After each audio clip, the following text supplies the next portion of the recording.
விஜய் டிவியில் ஒளிபரப்பாகிட்டு வர சிறகடி காசை சீரியலில் ரோஹிணியுடைய மலேசிய மாமா கேரக்டரில் நடிச்சிட்டு வந்தவர் தான் ஜெயமணி. இவர் காலமாக இருக்காரு. அந்த விஷயம் தான் இப்போ பலருக்குமே அதிர்ச்சி ஏற்படுத்தியிருக்கு. நடிகர் ஜெயமணி அவர்கள் ஆரம்பத்தில் திருமதி செல்வம் சீரியலில் நடித்ததுக்கு அப்புறமா அவரை எல்லாருமே பூங்காவனம்னே கூப்பிட ஆரம்பித்தாங்க. அந்த அளவுக்கு அந்த சீரியலில் பூங்காவனம் என்ற கேரக்டரில் ரொம்பவே அழகாக நடிச்சிருப்பாரு.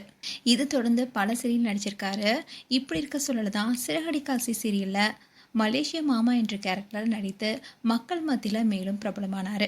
இதனால் இப்போ பலருமே அவரை மலேசிய மாமானே கூப்பிட ஆரம்பிச்சிட்டாங்க. இதை கூட ரீசெண்டாக ஒரு இன்டர்வியூவில் என்ன சொல்லியிருந்தாருன்னா, திருமதி செல்வம் சீரியலில் பூங்காவனமாக நடித்ததுனாலேயே என்னை எல்லாருமே பூங்காவனம்னே கூப்பிட ஆரம்பித்தாங்க.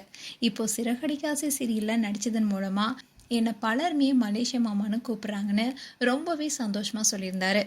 அதுவும் இவர் சீரியல் நடிக்கும் போது இயக்குனர் என்ன சொல்கிறாரோ அதை ஒரே ஷாட்டில் நடித்து கொடுத்துருவாராம். அதனாலேயே இவரை பலரும் பாராட்டுவாங்களாம். அது மட்டும் இல்லாமல் அவருடைய மாமா பாடகராக இருந்ததுனால தான் இவருக்கு நடிக்கணுன்ற ஆசையே இவருக்கு வந்துச்சான். இவர் சினிமாவுக்கு வரதுக்கு முன்னாடி குழந்தை நட்சத்திரமா பல நாடகங்கள் நடிச்சிருக்காராம்.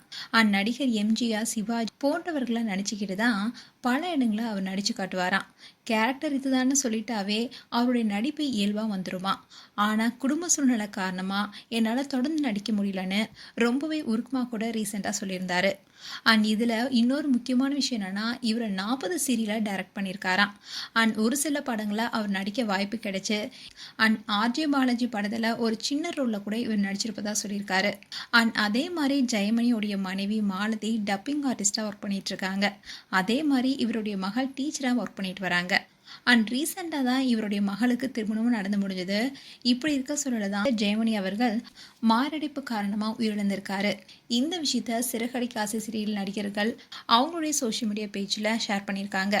இந்த விஷயம் தான் பலருக்குமே அதிர்ச்சி கொடுத்துருக்கு.